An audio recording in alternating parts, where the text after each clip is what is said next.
Welcome to the Komo Airfield cultural video. These pictures were taken over 35 years ago by John Hocknull, the officer in charge, or OIC, of Komo Patrol Post, and later local government advisor to Tari Local Government Council. This video does not have a soundtrack, and the sounds you will hear have been added later. John and his wife Morag had their first child Craig, a Hela man, when they lived in Komo. They later moved to Tari. The producers would like to thank MCJV for financially supporting the production of this video for the people of the Komo region. MCJV hopes that you enjoy the rest of this video.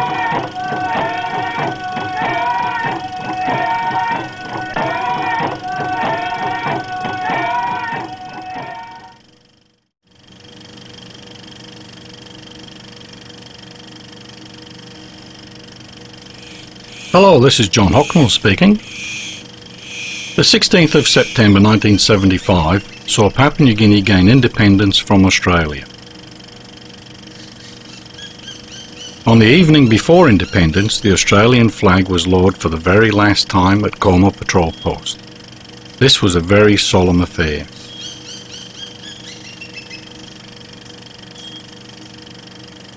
As the officer in charge of the Komo region, my official duties included being the local court magistrate, the district administrator and advisor to the Komo Local Government Council.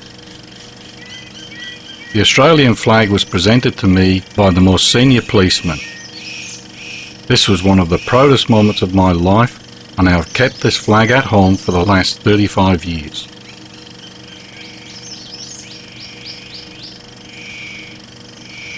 At 1 minute past midnight, Independence Day commenced with the lighting of the biggest bonfire ever seen in the region. On the morning of the 16th of September 1975, the Papua New Guinea flag was raised in the presence of government officials who had flown in from Mendi.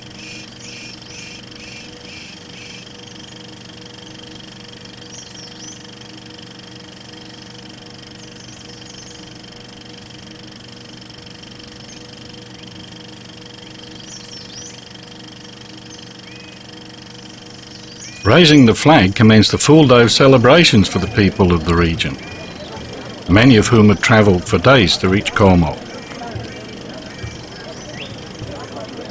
Nearly 2,000 people turned up to celebrate Independence Day.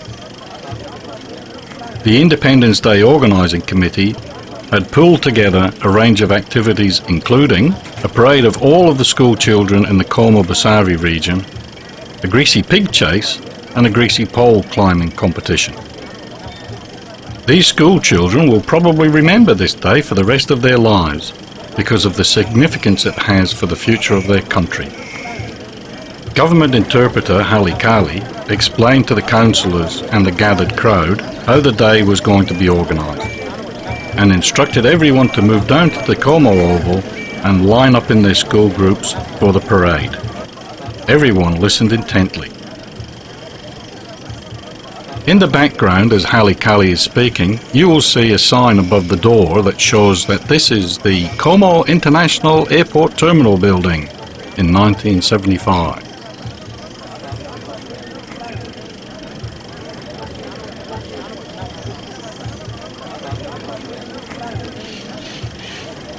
Being September, the wet season was about to begin, but thankfully the rain held off until later in the afternoon. The day continued with the parade on the Komo Oval, with all school children from the Komo area, plus some children who had walked all the way from the Bosavi region. These children are from the first year in the newest and most remote primary school in the region. Everyone waited patiently to follow the high school students who were about to lead the parade.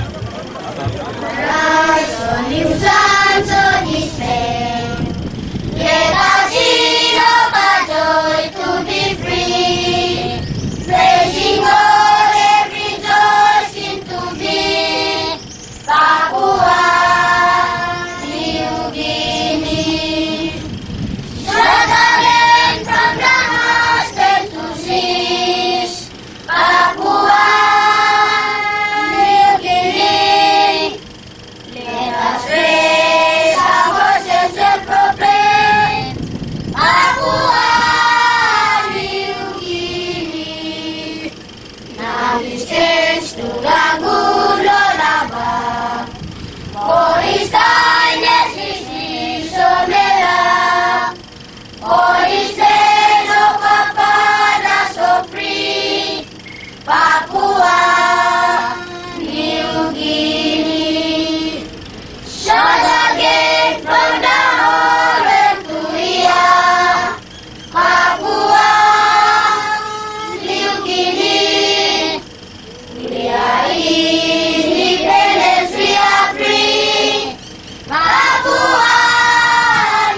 We pay homage to our cultural heritage, the source of our strength. We pledge to build a democratic society based on justice, equality, respect and prosperity for our people. We pledge to stand together as one people, one nation, one country. God bless Papua New Guinea. A role play took place depicting the coming of the white man and recruiting of police, interpreters and other men to work as carriers and general labourers. This parody went down really well and to much laughter. The head policeman and interpreter pretended to call for recruits as general labourers and policemen and patrol officers for the future of the Komo region. These new recruits were then assembled for their initial training, which mainly comprised of teaching them their left from their right.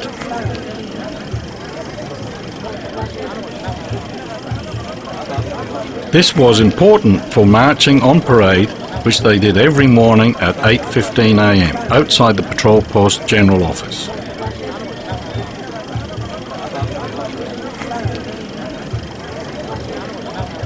Oli try hard long give him school long or long this talk long han na kais. Na look him here. Ol mania ol put him han na policeman and put him kais. Tas all yet ol put him han. Ol ten him this nabout.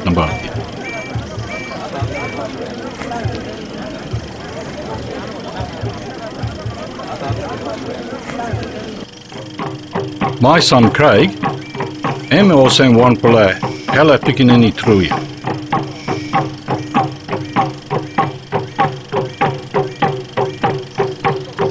Toy Ken, the office clerk, also got dressed up for the day's celebration. Part of the celebrations was to release a greasy pig. Unfortunately, it was very tired and hot, as it had been tied up all day, and when it was released, it was caught very quickly by this very lucky man. The greasy pole was also erected and covered with prizes. Unfortunately, later on it started to rain heavily and we decided to cut down the pole. When the prizes hit the ground, the assembled children went wild in a frenzy of gathering up the fallen booty. Meri belong me morag. Looking this alap DY, na ting ting. Mikalapim o nogat. Ting ting nogat here. Traditional dancers from the Komo and Bosavi region dressed for the occasion and danced for our entertainment.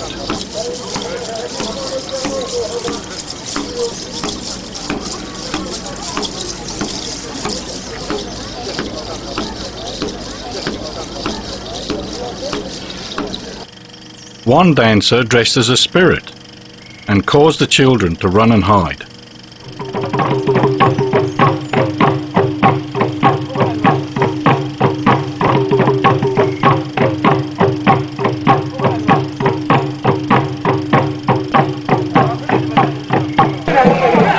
Even the girls got into the swing of things. So did many hoolies.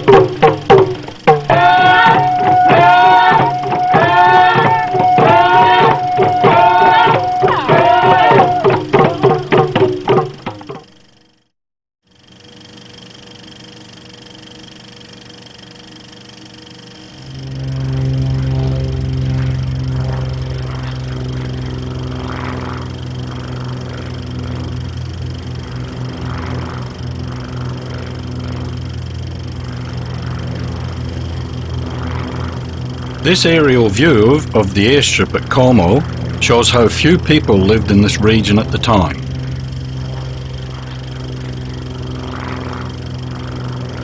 The name of the airstrip is highlighted by large stones that were painted orange. This location was chosen for the Komo patrol post and airstrip because it was one of the few flat areas in the region.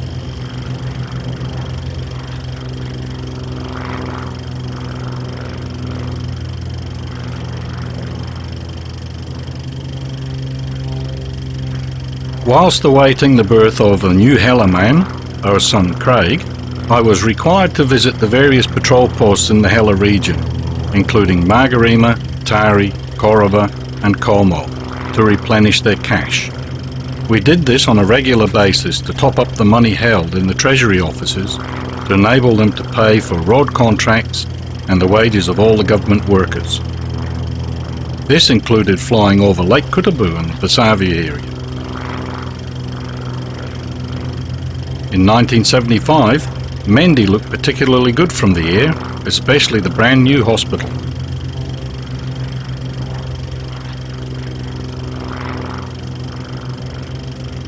At Bosavi, we dropped off some Queensland blue couch grass runners for planting on the airstrip in an effort to consolidate the soil.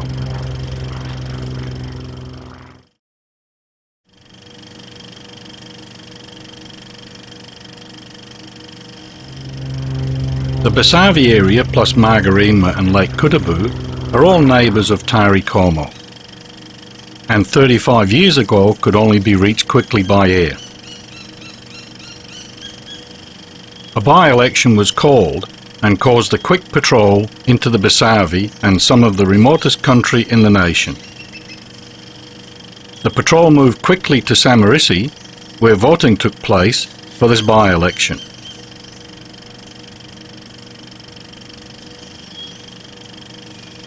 In this area of the Bosavi, people live in a single, very large house.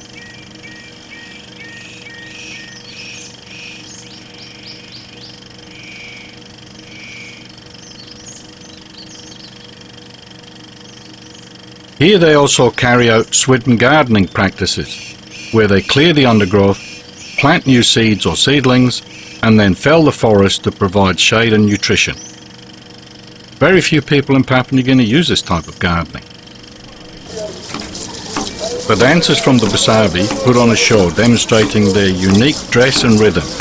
At the rear of the dancers, they wear a girdle with a flexible attachment on which many freshwater crayfish claws are fixed, creating a rattling noise when the dancers move around. The patrol moved to Ledesa via spectacular scenery. The links between the Huli and the Bosavi are well established, with the trade in tree oil being the most important.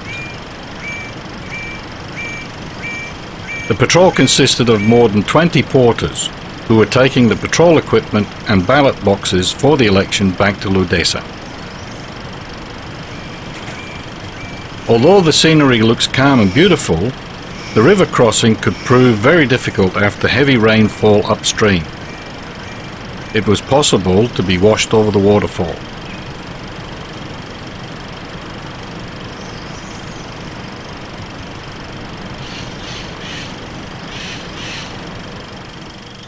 Here the election patrol emerges from the jungle and crosses the Bosavi airstrip to enter the village of Ledesa. A meeting was called to bring the leaders together to discuss economic development projects such as crocodile farms, chili plantations and other aspects of business development.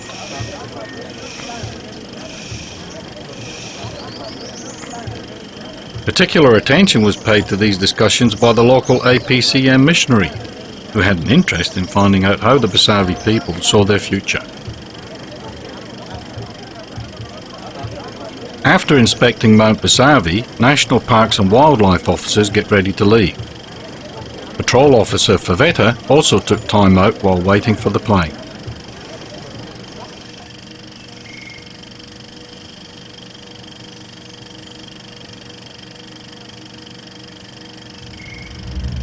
We then prepared to leave Bosavi by aircraft.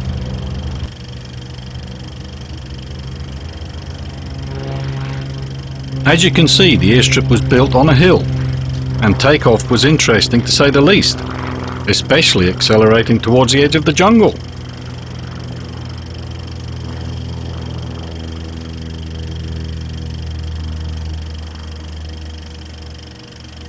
The flight took us over the Mendi ranges and on to Komo.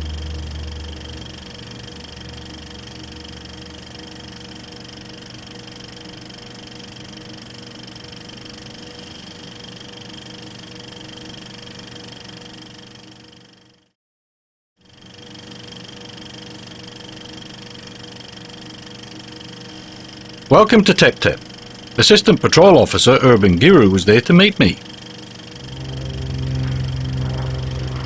Landing at Teptep is a precarious activity, as it is one of the steepest airstrips in the world, with a slope of 15 degrees. The landing threshold is only 200 feet, and the pilot had to accelerate uphill.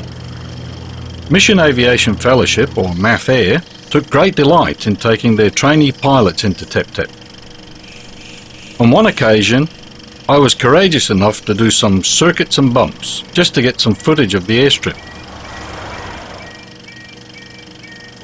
Self-Government Day Teptep in 1973 saw the commencement of the government of Papua New Guinea taking full control of administering the country. Everyone from the 10 villages which lined the Yupna Gorge came to Teptep to join in the celebrations, which commenced with a flag-raising ceremony and prayer for Papua New Guinea's future. Teptep is one of the most remote areas in the Madang province, and is halfway between Madang and Leh, in the middle of the Finisterre Ranges. The people from the villages surrounding Teptep celebrated the day by performing various sing-sing.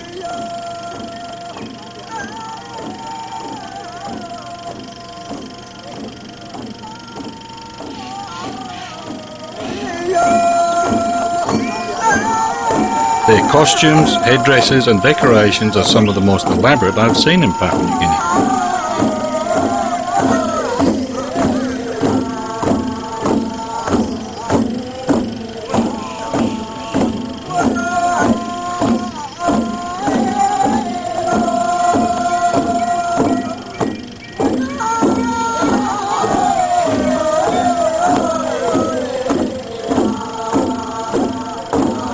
Like most places in Papua New Guinea, the men are the peacocks, with feathers, paint and beating drums, whilst the women take a lesser role in providing colour and movement around the outside of the dance circle.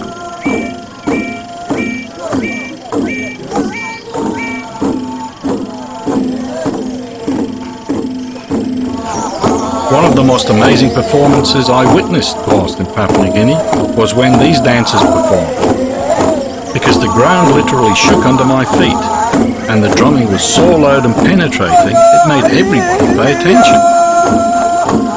You had to be there to fully appreciate it. The dances lasted all day and were only interrupted by other activities. There was no actual competition between the various sing-sing groups, as they were there to show off their culture and celebrate the occasion with their neighbours.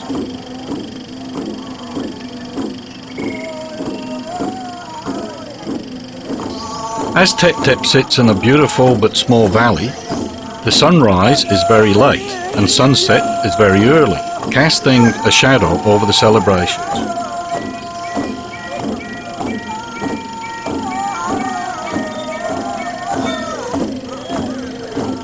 The nighttime sing-sing was especially elaborate, where the men wore a frame to hold up an umbrella of feathers, onto which was fixed a long flexible pole, some 20 feet long.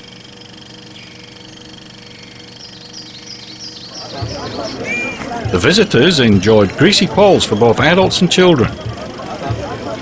The children's greasy pole was only 4 metres off the ground, and the prizes consisted of lollies, t-shirts and some colouring books and pencils.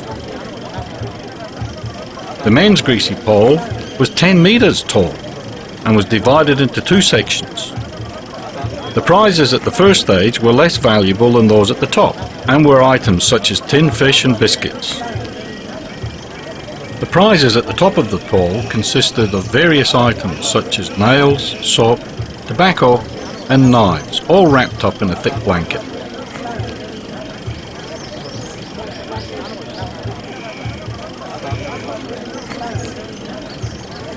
Three-legged races were held for the women, with prizes of tinned food, some blankets and material for making lap-laps.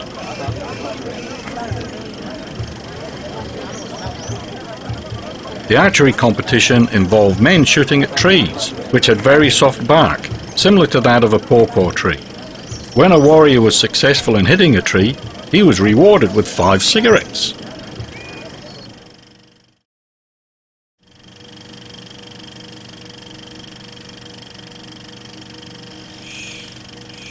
During a period of famine, a community centre was opened at Pajaka, where a major sing-sing and feast took place.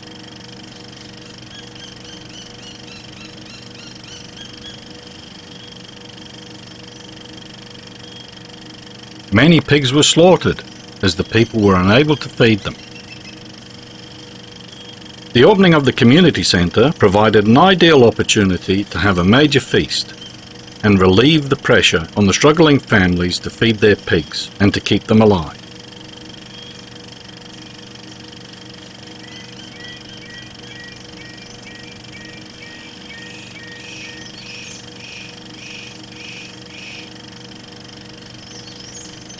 This region is in the northern area of the Tari Basin, and the traditional wigs and decorations is slightly different to other areas.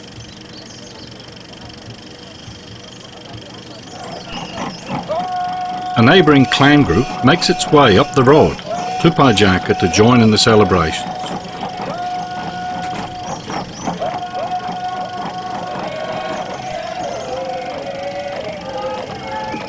Some prominent men performed their special songs for this opening.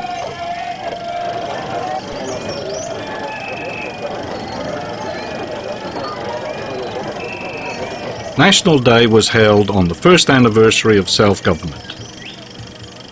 These celebrations were held in Tari, with contributions from various groups from all over Papua New Guinea, comprising of school teachers, warders, policemen and other administration staff not from the Hela region.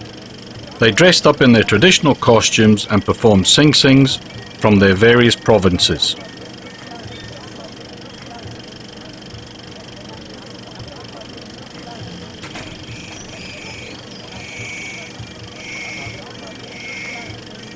En meri belong me and walk about go looking nisala sing-sing. Everyone got very excited during these celebrations. This footage shows Wabag residents of Tari performing their traditional sing-sing.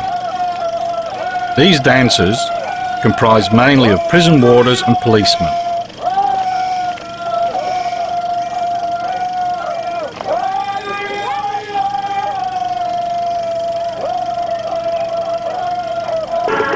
The Fly River people, mainly from Daru, performed the crocodile dance.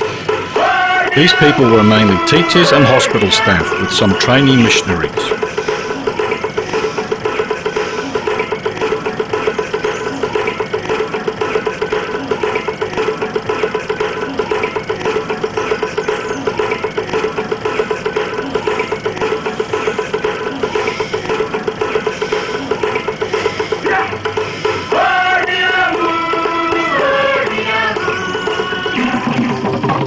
The Chimbu Mary certainly put on a show.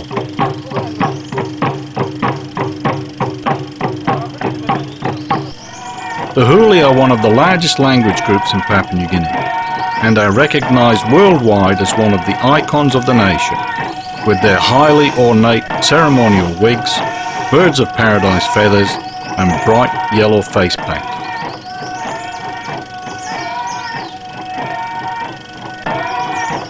Sir John Guise, the first Governor-General of Papua New Guinea, arrived in Tari for a state visit and was enthusiastically welcomed by the people, including MLA Samati Abiyui, Council President Andrew Andija and Vice President Hogogo and many others.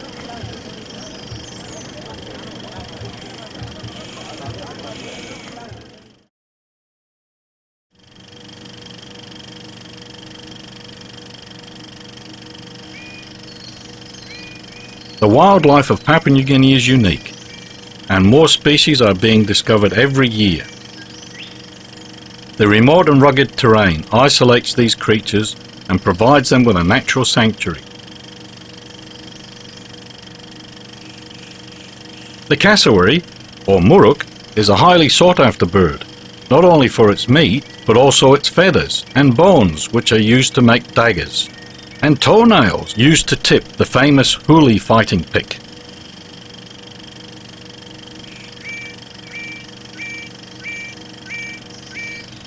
While supervising roadworks in the Tagari Valley, I was visited by a bird of paradise, which led me to its display tree, where 5 or 6 males strutted their stuff, trying to impress the girls, very much like the huli wigmen dancers do.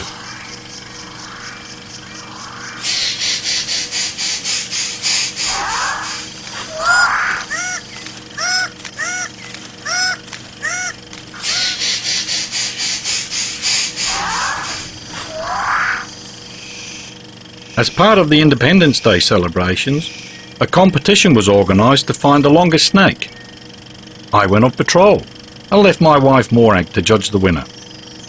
Many snakes were brought to the house, and when told they were not long enough, they were simply thrown off the veranda into our garden.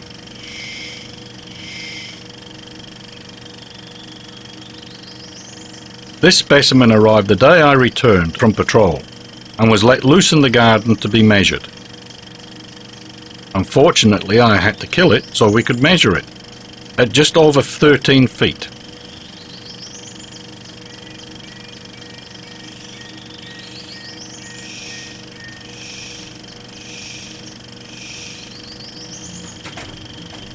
Morag decided to show she was not afraid of snakes, especially when they were dead.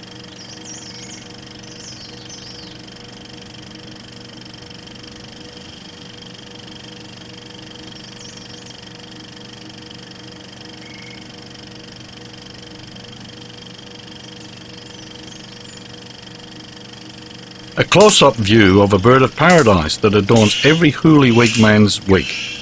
These feathers are amazing, with what appears to be a bow tie in front and a ruffle at the back of the neck. Quite spectacular. This is the sound of the superb bird of paradise mating call. Many visitors came to Komo, including Spanish documentary makers. These last filmmakers filmed me in the back garden of our house in Komo to portray me on patrol. Our dog Pren was very popular as a pig hunter, but unfortunately he cost me a lot in compensation, as he would kill pigs that were not wild, and I had to settle with the owners. These pigs were encountered whilst on patrol, or when I was riding my motorcycle checking on roadworks. He was also very popular as a stud dog, with many bitches on heat being dropped off at our house for a service.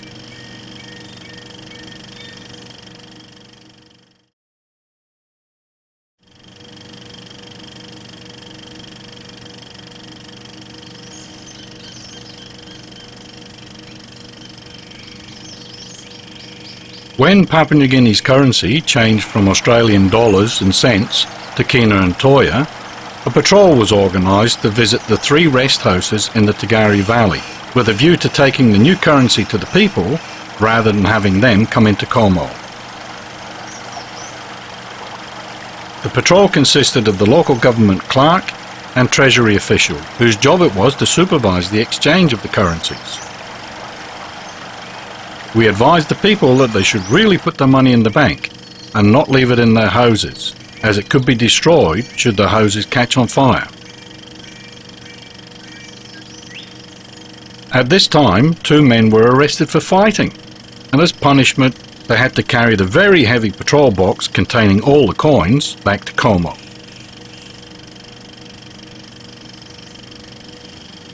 One of the luxuries of this patrol was waiting to be picked up by the council tractor and trailer.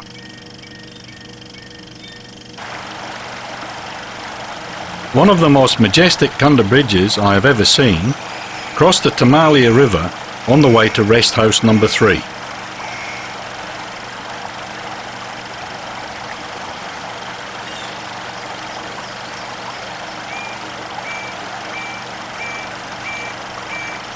Council clerk took great joy in frightening less experienced cane bridge crossers by setting up a severe bounce when he reached the other side. Leprosy was quite uncommon in the Hela region.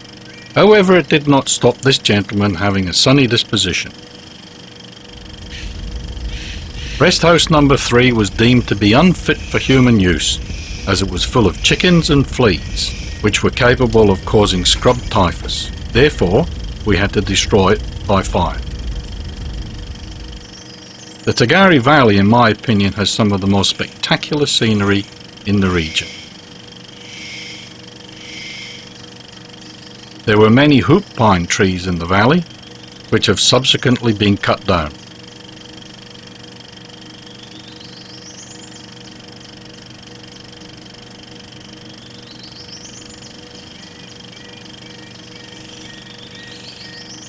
This view shows the location of where the electricity is generated and sent up to the Porgera gold mine project in the Enga province.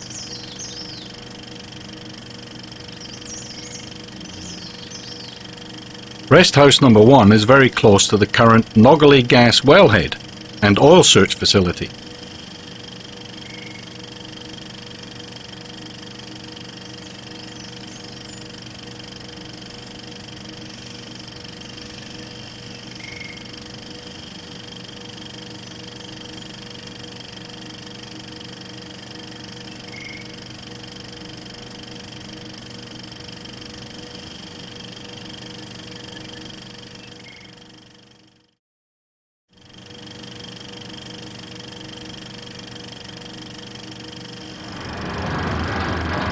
The Tari and Komo local government councils purchased 2 Isuzu elf trucks, and we flew to Leh to load them with barbed wire, salt lick, nails and corrugated iron for the council store, and drove these vehicles up the Highlands highway.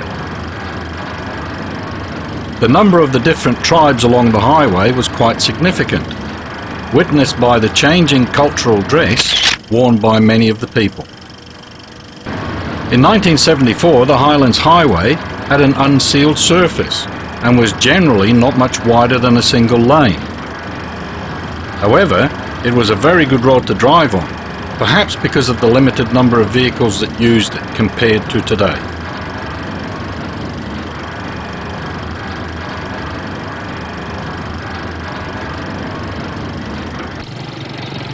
The second truck was driven by Noel Wright, the Assistant District Commissioner for Tari.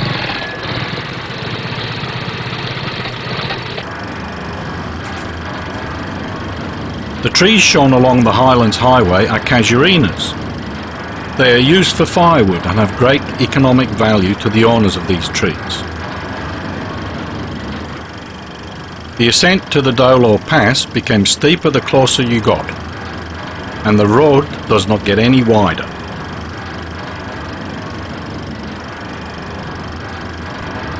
It was good to see the other truck was still on the road and still following me. And me pride no go through on this little road. Don't wanna me no like Kalapi go down. As you can see, other vehicles can overtake you at any time and without warning.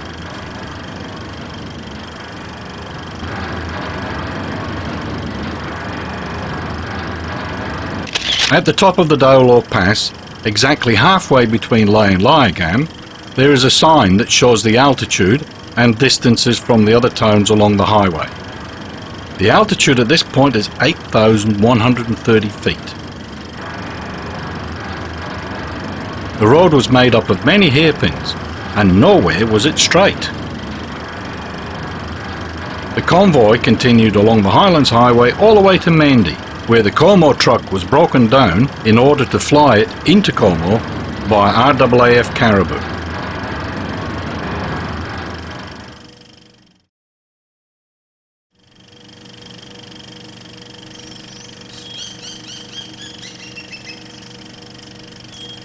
The construction of a major Bailey bridge between Tari and Hoyebia was carried out with no mechanical assistance whatsoever. The Bailey Bridge was flown into Tari by the RAAF in a C-130 Hercules as part of Australia's aid program to Papua New Guinea. At this time, Tari airstrip was being used as the emergency strip between Northern Australia and Wewak. Therefore, the pilots needed practice in landing at Tari, especially with heavy loads like a 20-ton bridge.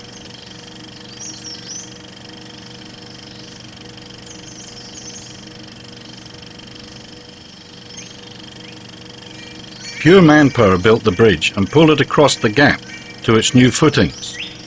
44-gallon drums filled with water and the weight of the labourers counterbalanced the weight of the steel suspended over the river. A fantastic job.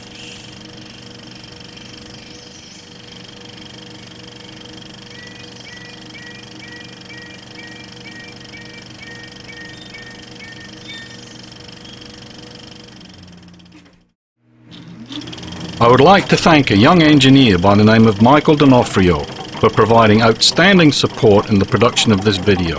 Without his assistance, this video would not have been possible. Morag, me, Craig and my mother-in-law, yes, we can't forget the Lapoon Mama, thoroughly enjoyed our time in the Komo and Tari areas. Morag's mother has since died, but would have really liked to have seen this video. Craig has now grown up to be a wonderful young man with a beautiful wife and healthy family. This video was brought to you by MCJV. MCJV hopes you enjoyed the production and looks forward to working with you on the Komo Airfield project over the next 2 years.